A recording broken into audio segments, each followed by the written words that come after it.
उसके बाद नेक्स्ट है क्रिस्टलाइन लेंस। क्रिस्टलाइन लेंस जो है ये ट्रांसपेरेंट बाय कन्वेक्स स्ट्रक्चर होता है जिसका फंक्शन है to maintain its own clarity, to refract light and to provide accommodation. ठीक है, ये इसके मेन फंक्शन है, लाइट को रिफ्रैक्ट करना, अकोमोडेशन प्रोवाइड करना और अपनी ही क्लैरिटी को मेंटेन करना। लेंस को कोई भी ब्लड सप्लाई नहीं होती और ना ही innervation after the foetal development, और ये डिपेंड करता है entirely on the aqueous humour to meet its metabolic requirements and to carry off its waste.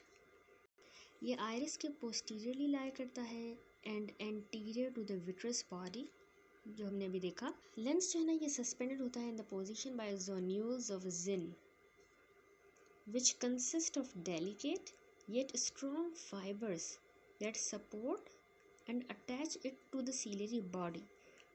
Lens is composed of capsule. Capsule, इसके अलावा लेंस एपिथेलियम, कॉर्टेक्स होता है, nucleus.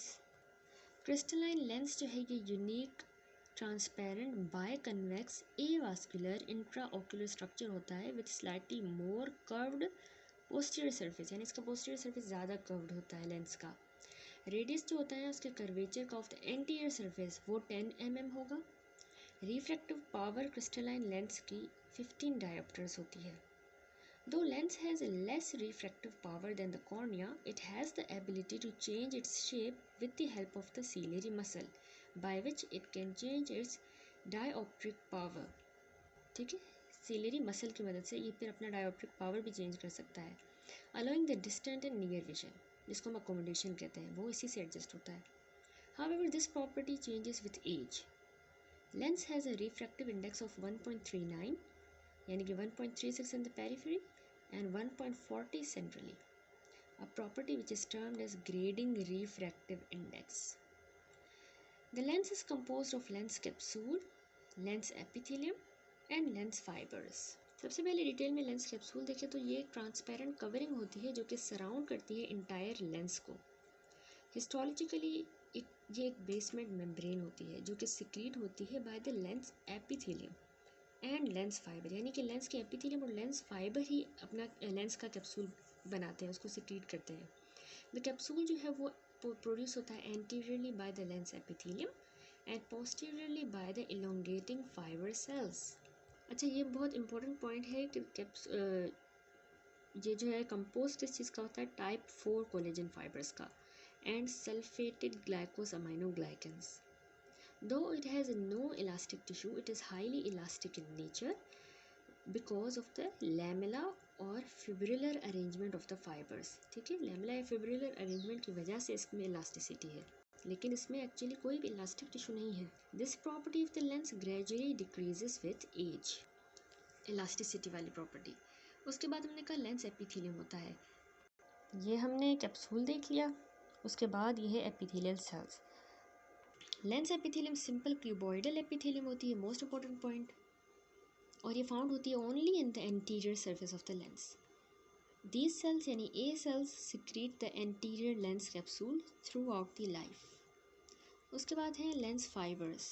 As the transitional zone cells continue to elongate and differentiate, they turn meridionally.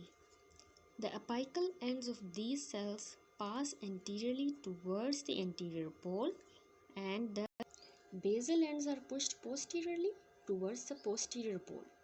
These processes of newly formed cells pushing towards the center of the lens substance continues throughout the life.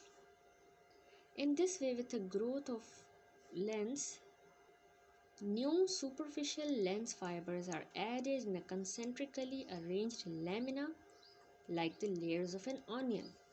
ठीक है, तो ये जो भी बात हमने की वो इसमें फिगर में इजी हो गई है। अनियन के कंसेंट्रिक लेयर्स की तरह ये पुश्ड होते होते एपिकल एंड वाले एंटीरियर पोल की तरफ और बेसल वाले पोस्टीरियर की तरफ। ठीक है, नेक्स्ट है fat and fascia. It provides mechanical support to the eyeball, ठीक है, mainly mechanical support, and suspend in the centre of the orbital cavity, ये इसका मोस्ट इंपॉर्टेंट रोल है। उसके बाद एक्स्ट्राओकुलर मसल्स होते हैं, तो 6 होते हैं नंबर, 4 रेक्टाई होते हैं और 2 ऑब्लिक मसल्स होते हैं जो कि रोटेट करते हैं आइज़ को in the all directions, of the gazes without turning the face. अच्छा, पीछे एक ये फिगर रह गई थी, इसमें फिजियोलॉजी कब दिखाया गया है, ये हमने डिस्कस वैसे तो कर लिया था। ये फीविया मैक्यूला होता है, उसी के अंदर फीविया होता है, और ये neuro retinal rim, retinal vein है, फिर रेटाइनल आर्टरी दिखाई गई है। इस पिक्चर में लेटरल व्यू है ऑफ द राइट आई। तो यहाँ पे ऊपर जो है ये सुपीरियर ऑब्लिक मसल होता है, ये कॉमन टेंडिनस रिंग है जो इसकी ओरिजिन होती है, हमने सेकेंडरी एनाटॉमी में पढ़ा था। ये इंफीरियर रेक्टस है, यहाँ पे ये सुपीरियर रेक्टस है, और यहाँ पे ये लेटरल रेक्टस है जो यहाँ से कट कर लिया गया है। और ये अगर सुपीरियर ऑब्लिक है तो यहाँ पे ये इंफीरियर ऑब्लिक है, और यहाँ पे एक पुली मिलती है इसको, ये सुपीरियर ऑब्लिक का टेंडन है। तो ये वीडियोस भी मेरे चैनल पे हैं, अगर आपने देखनी है सेकेंडरी एनाटॉमी की तो आप लोग देख सकते हैं। ठीक है, इस फिगर में फ्रंटल व्यू है, तो ये सुपीरियर रेक्टस, यहाँ पे इंफीरियर रेक्टस, ये सुपीरियर ऑब्लिक मसल, यहाँ पे इंफीरियर ऑब्लिक मसल, ये लेटरल रेक्टस, मीडियल रेक्टस। इस टेबल में मेनली जो है ये मसल है, उनकी ओरिजिन सबकी जो है रेक्टस की टेंडिनस रिंग है, सिवाय सुपीरियर ऑब्लिक की जो कि supero medial to the optic canal से ओरिजिन लेता है, supero medial to the optic canal. और inferior oblique floor of the orbit posterior to the orbital margin lateral to the nasolacrimal canal. और eyelid का भी एक मसल होता है लेवेटर पाल्पेब्रा सुपीरियरिस, तो ये जो है greater wing of the sphenoid से ओरिजिन लेता है। बाकी सारे स्क्लेरा पे ही इंसर्ट हो रहे हैं, और किसी की 7.7 mm पोस्टीरियर टू लिम्बस, 6.5, 6.9, 5.5 इस तरह है। लेकिन जो लेवेटर पाल्पेब्रा सुपीरियरिस है ये टार्सल प्लेट पे यानी अपर आईलिड पे जाके इंसर्ट होगा। इनके टेंडन की लेंथ भी मेंशन है, 5.8, 5.5, 8.8, 3.7। नर्व सप्लाई में पता है तीनों रेक्टाई को ऑक्यूलोमोटर नर्व सप्लाई करती है, लेकिन जो हमारा लेटरल रेक्टस होता है उसको एब्ड्यूसेंट नर्व करती है। ठीक है, सुपीरियर ऑब्लिक को ट्रॉक्लियर जो कि हमारे फोर्थ क्रेनियल नर्व है, SO4 याद कर लें, और इन्फीरियर ऑब्लिक को वही ऑक्यूलोमोटर ही करेगी, लेवेटर पाल्पेब्रल को भी ऑक्यूलोमोटर। एक्स्ट्रा ऑक्यूलर मसल के बाद आ जाते हैं इंट्रा ऑक्यूलर मसल्स पे। Intra ocular muscles include the ciliary muscle, sphincter pupillae and dilator pupillae. ठीक है, ये तीन। सीलियरी मसल जो है हमने देखा स्मूथ मसल रिंग होती है जो कि कंट्रोल करती है accommodation by altering the shape of the lens को भी, as well as controlling the flow of the aqueous humour into the Schlemm's canal, यानी लिम्बस में कितना एक्वस ह्यूमर जाए उसके फ्लो को भी सीलियरी मसल कंट्रोल करता है, और अकोमोडेशन में भी रोल है। ये दो हो गए। The ciliary muscle is attached to the zonular fibres, zonular fibres जो कि लेंस को सस्पेंड कर रहे होते हैं उनको कहते हैं which suspend the lens. Upon contraction of the ciliary muscle, अब जैसे ही मसल कॉन्ट्रैक्ट करेगा तो मतलब ये जैसे ही यहाँ पे जो सीलियरी मसल है वो कॉन्ट्रैक्ट करेगा तो ये जो फाइबर्स हैं ये मतलब सस्पेंसरी जो जोन्यूल्स हैं ये जो है वो इनकी जो टेंशन है वो कम हो जाएगी, और ये लेंस जो है वो इसकी टेंशन कम हो जाएगी इसकी वजह से। तो ये ज़्यादा स्फेरिकल लूज हो जाएगा और ये ज़्यादा लेंस स्फेरिकल हो जाएगा to focus on the near objects. ठीक है, और ऑपोजिट बात करें तो अगर ये सीलियरी मसल जो है वो रिलैक्स कर जाता है, वैसे तो ये देखिए ऐसे कॉन्ट्रैक्ट करेगा, जब ऐसे कॉन्ट्रैक्ट करता है तो ये आगे की तरफ आएगा तो ये लूज हो जाएगा और ये ग्लोबुलर लेंस हो जाएगा। लेकिन जब ये रिलैक्स करेगा तो ये एक्सपेंड करेगा, जब एक्सपेंड करेगा तो ये स्ट्रेच होंगे तो लेंस फ्लैटन होगा तो हमारा जो डिस्टेंट विजन होगा, दूर का विजन, वो उस पर फोकस करेगा। ठीक है, जबकि उस वाले केस में जो है नियर विजन में। The sphincter pupilla and dilator pupilla are also composed of the smooth muscle. Sphincter pupilla जो है वो encircle करता है pupil को और correspond करता है for the constriction of its diameter, जबकि जो dilator muscle है ये arrange होता है radially और ये increase करता है pupil का diameter। उसके बाद आ जाती हैं eyelids। eyelid जो है वो thin fold होता है स्किन का जो कि कवर करता है और प्रोटेक्ट करता है हमारी आई को। लेवेटर पाल्पेब्रल सुपीरियरिस मसल जो है ना वो रिट्रैक्ट करता है eyelid को, एक्सपोज करता है कॉर्निया को to the outside, giving the vision. This can be either voluntarily या फिर involuntarily. Human eyelid features a row of eyelashes along the eyelid margin, which serve to heighten the protection of the eye from dust and foreign debris as well as perspiration. देखिए ये हो गया eyelashes का role. Palpebral and blepharial means relating to the eyelids. Blepharial जो है ये इसका भी मतलब होता है eyelid, जैसे ब्लेफारोस्पाज्म होता है, ब्लेफेराइटिस हो गई, वो आगे हम डिजीज़ वगैरह देखेंगे। Its key function is to regularly spread the tears. किसका फंक्शन? आईलिड्स का. Regularly spread the tears and other secretions on the eye surface to keep it moist since the cornea must be continuously moist. They keep the eyes from drying out when asleep. ठीक है, जब हम सो रहे होते हैं तब भी उसको ड्राई आउट होने से बचाती हैं eyelids. More over the blink reflex जो है वो प्रोटेक्ट करता है हमारी आई को from the foreign bodies. eyelid is made up of several layers from superficial to deep. These are सबसे पहले स्किन होती है, उसके बाद सबक्यूटेनियस टिश्यू होता है, फिर ऑर्बिकुलरिस ओकुलर मसल होता है, देन ऑर्बिटल सेप्टम, फिर टार्सल प्लेट्स होती हैं एंड देन पाल्पेब्रल कंजक्टिवा होता है. मिबोमियंस जो ग्लैंड होते हैं वो लाई करते हैं विद इन द आईलिड और ये सिक्रीट करते हैं lipid part of the tier film. ये मेबोमियन ग्लैंड्स. इस फिगर में यही दिखाया गया है कि ये लेटरल कैंथस है, यहाँ पे मीडियल कैंथस, ये अपर आईलिड है, ये लोअर आईलिड, ये horizontal palpebral fissure, superior orbital rim, vertical palpebral fissure. Next आ जाती है कंजक्टिवा. कंजक्टिवा जो है ये क्या है? ये क्लियर थिन मेम्ब्रेन होती है जो कवर करती है part of the front surface of the I and the inner surface of the eyelid. यानी ये आईलिड है, इसके जो इनर सरफेस होगा उसको और फ्रंट ऑफ द आई को कंजक्टिवा कवर करती है. इसके अब कंजक्टिवा के दो सेगमेंट होते हैं, bulbar and palpebral. Bulbar conjunctiva portion होता है कंजक्टिवा का जो कि एंटीरियर पार्ट ऑफ द आई के स्क्लेरा को कवर करे. बल्बर कंजक्टिवा स्टॉप कर जाएगी at the junction between the sclera and cornea. यहाँ तक ये स्टॉप कर जाएगी, ये वाली बल्बर कंजक्टिवा हो गई. It does not cover the cornea. दूसरे हमने कहा पाल्पेब्रल कंजक्टिवा, अब ये पोर्शन कवर करता है inner surface of both the upper and lower eyelids. Eyelids दोनों अपर एंड लोअर का जो इनर सरफेस है वहाँ पे पाल्पेब्रल होगी. हमने बात की पाल्पेब्रल या ब्लेफेरल मतलब कि eyelid. Another term for the palpebral conjunctiva is the tarsal conjunctiva भी कह सकते हैं. Bulbar and palpebral conjunctiva are continuous. ठीक है, कंटिन्यूस होती है. ये फीचर जो है makes it impossible for a contact lens या फिर anything else to get lost behind your eye. क्यों? क्योंकि ये दोनों कंटिन्यूस हैं, तो वो उसको बाहर की तरफ अगर हम लेंस भी पहनते हैं आई में तो दूर नहीं जाने देगा आई से, कोई भी चीज़ लॉस्ट नहीं होगी. The primary function of the conjunctiva is to keep the inner surface of the eyelid and front of the eye moist. Eyelid के इनर सरफेस को भी और आई को मॉइस्ट रखता है कंजक्टिवा, लुब्रिकेटेड रखता है, so they open and close easily without friction और कॉजिंग आई इरिटेशन. नेक्स्ट आ जाता है lacrimal system. It consist of aqueous producing glands. The main lacrimal gland lying to the lateral part of roof of orbit. ठीक है, यहाँ पे lateral part of roof of orbit, ये आ गया हमारा मेन लैक्रिमल ग्लैंड. दूसरा accessory lacrimal gland present in the fornix of the conjunctiva. The drainage converts the the drainage system consist करता है of the lacrimal sac जो यहाँ पे नज़र आ रही है आपको. lacrimal sac हो गया, puncti, canaliculi, common canaliculus and nasolacrimal duct which opens into the inferior meatus of the nose.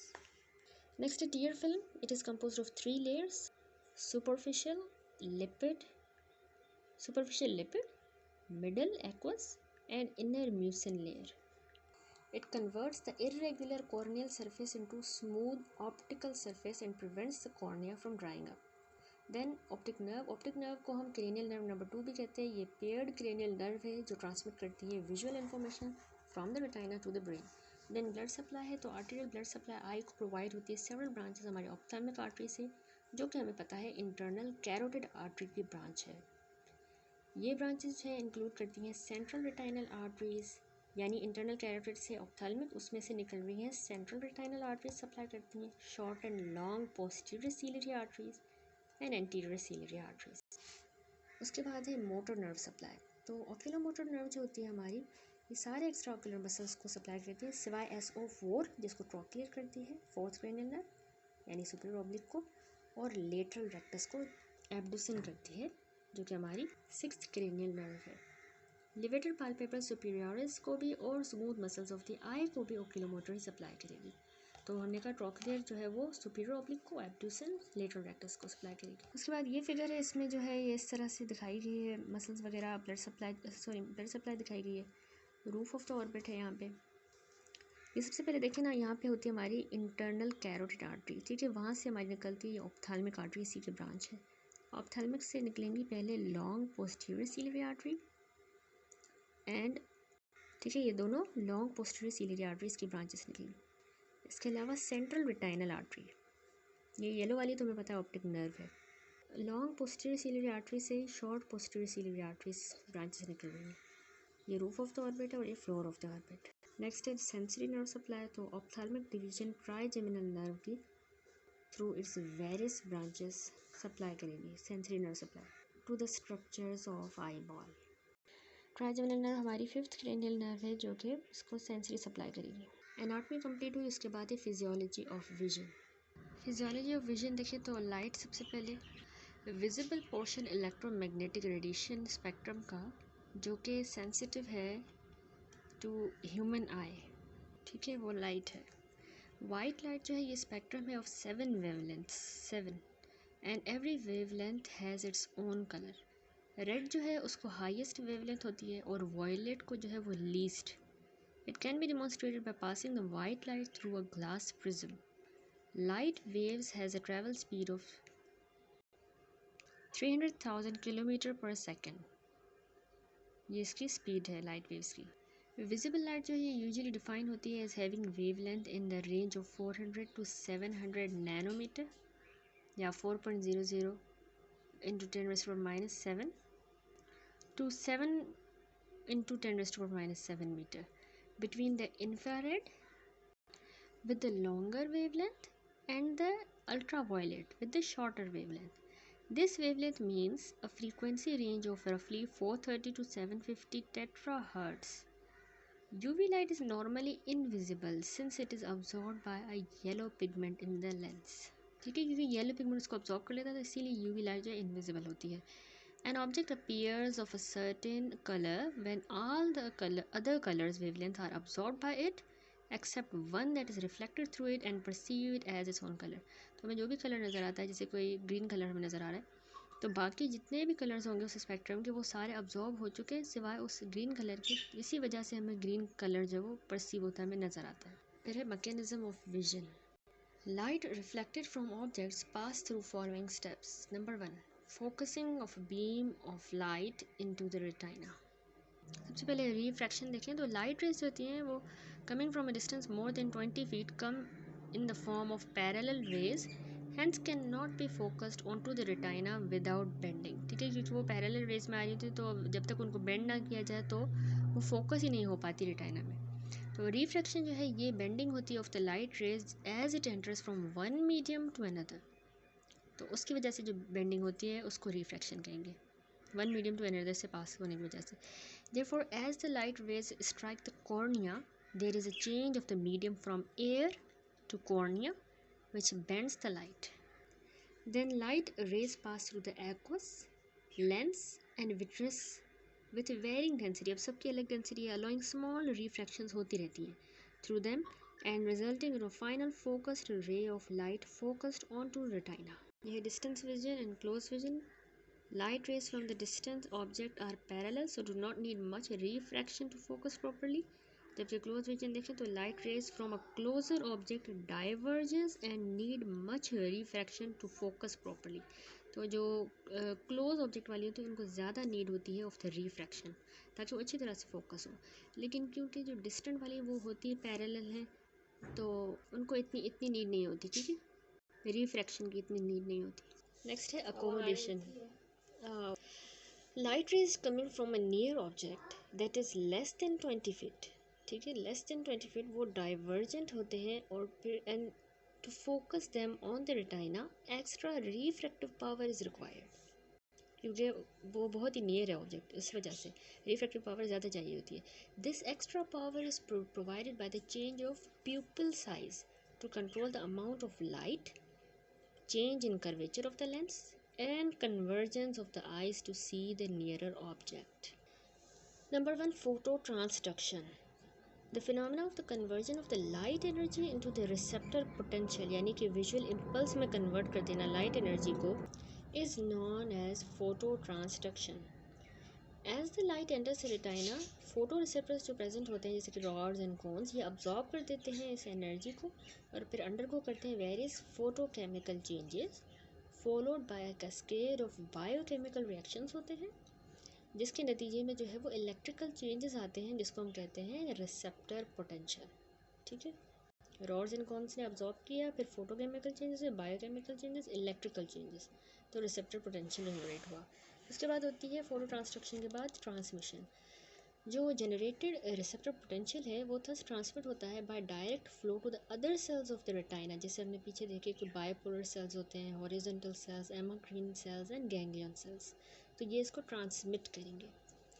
The visual signals are then transmitted by the action potential through ganglion cells to the neurons of the lateral geniculate body। ठीक है, neurons of the lateral geniculate body की तरफ लेके जाएंगे impulse को, और उसके बाद then to the primary visual cortex की तरफ। ठीक है, ये हो गई इसकी ट्रांसमिशन।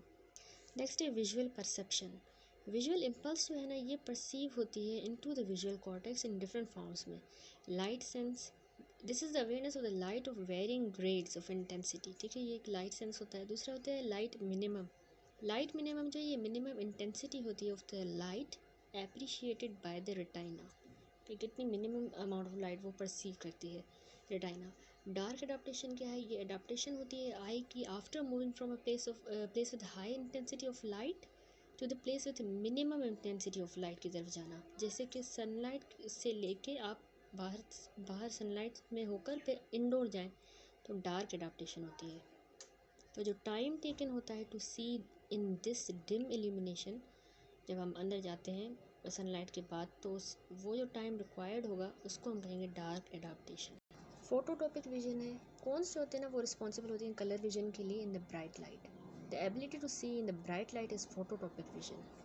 ठीक है, ब्राइट लाइट में देखने की एबिलिटी को हम फोटोटॉपिक विजन कहते हैं। Loss of cons therefore cause करा देती है डे ब्लाइंडनेस। डे ब्लाइंडनेस हो जाएगी अगर कॉन्स नहीं होगी। जैसे कि एग्जांपल कोन डिस्ट्रॉफी, ये कंडीशन है जिससे डे ब्लाइंडनेस होगी। नेक्स्ट होता है स्कोटोपिक विजन। रॉड्स जो हैं ये इंपॉर्टेंट होती हैं डार्क विजन में। The ability to see dim illumination is called scotopic vision. ठीक है, डिम इल्यूमिनेशन में देखना स्कोटोपिक विजन है, जबकि वो फोटोपिक था ब्राइट लाइट में। तो अगर रॉड्स का लॉस हो गया है तो नाइट ब्लाइंडनेस हो जाएगी, जैसे कि रेटिनाइटिस पिगमेंटोसा, तो ये इसका डिसऑर्डर है। नेक्स्ट है form sense. Ability to distinguish between two objects of varying shapes is the form sense. ठीक है, दो ऑब्जेक्ट्स से वेरिंग शेप्स के हैं उनमें डिस्टिंग्विश करना is form sense. Visual acuity जो होती है ना ये मेजर होती है of a form sense. Form sense जो है मैक्सिमम होती है फीविया पे with minimum cones with maximum cones, क्योंकि हमें पता है कि फीविया में कोन्स मैक्सिमम होती है तो वहाँ पे ज़्यादा होती है विजुअल एक्विटी। तो अगर if there is any loss of cones, जैसे कि कोन्स डिस्ट्रॉफी में होता है, then there will be a decrease in visual acuity. Next है sense of contrast. The ability of the eye to discriminate different areas with changes in luminance without specified borders is the sense of contrast। यानी आई discriminate कर सके with the changes in luminance लेकिन without specified borders in the sense is the sense of contrast। तो ये actually empire हो सकता है with the normal visual equity, उसके बावजूद भी इम्पेयर हो सकता है। और ये असेस होता है बाय वेरियस चार्ट्स, जैसे कि example Pelli Robson chart, Vistech chart या कैम्ब्रिज चार्ट। ये अल्टर हो जाते हैं या अफेक्ट होती है in the refractive errors, diabetic retinopathy में, glaucoma, amblyopia, optic nerve diseases and lenticular changes। Next है color sense, the ability of the eye to perceive and distinguish colors of the different wavelength। So there are three types of cones, each one of them is containing different types of photopigment जो कि sensitive होता है to either red, green या blue wavelength। तो ये जो है तीन प्राइमरी कलर्स होते हैं and rest are made with the combination of these three colour. ठीक है, ये मेन प्राइमरी है। All three equally stimulate to form white colors। तीनों जब होंगे तो white color बनेगा। और it is assessed by Ishihara chart, lantern test Holmgren wool test, Nigel's anomaloscope, और the Farnsworth Munsell 100 hue test. ठीक है, ये सारी इसकी टेस्ट है। नेक्स्ट टॉपिक है कलर ब्लाइंडनेस। कलर ब्लाइंडनेस जो है ये इनएबिलिटी है to differentiate between the colours. It can be congenital या एक्वायर्ड। कंजेनाइटल में it is bilateral and it can not be cured. तो उसमें प्रोटेनोप होते हैं, inability to appreciate red. Deuteranope, inability to appreciate green. Tritanope, ये rare condition है और ये इनएबिलिटी है टू अप्रिशिएट ब्लू। जो एक्वायर्ड कलर ब्लाइंडनेस है वो होती है as a result of macular या फिर ऑप्टिक नर्व डिजीज़। ठीक है, ऑप्टिक नर्व की या फिर मैक्यूला की। मैक्यूलर डिजीज़ में जो है वो प्रोड्यूस करती है blue yellow defect. Example toxic amblyopia, and macular degeneration. Optic nerve disease है जो प्रोड्यूस करती है red green defect. Example optic neuritis. Next कुछ सिम्टम्स हैं इनकाउंटर्ड इन ऑक्यूलर पैथोलॉजीज। सबसे पहले है glare. When we visually experience a veiling luminance from any light source, it is a phenomena known as glare and it is caused by excessive scattering जब हो जाती है light की reaching the retina, तो उसकी वजह से ग्लेयर होता है। It is a symptom encountered in various diseases, जैसे कि कॉर्नियल इडीमा में होता है, keratoconus, glaucoma, cataract, macular degeneration etcetera. Next होते हैं हैलोज। They are troublesome bright circles of light that are surrounded by headlights and other light sources and are present in the condition जैसे कि acute congestive glaucoma में होता है, cataract में, side effect of multifocal IOLs etc. multifocal intraocular lenses etc. ठीक है। Next है floaters. They refer to the sensation होती है dark spots की that are caused either by opacities in the vitreous which cast shadows on the retina, यानी vitreous में कोई opacities आ गई हैं जिसकी वजह से रेटिना पे शेडो पड़ रहे हैं तो डार्क स्पॉट्स नज़र आते हैं, और by light bending at a junction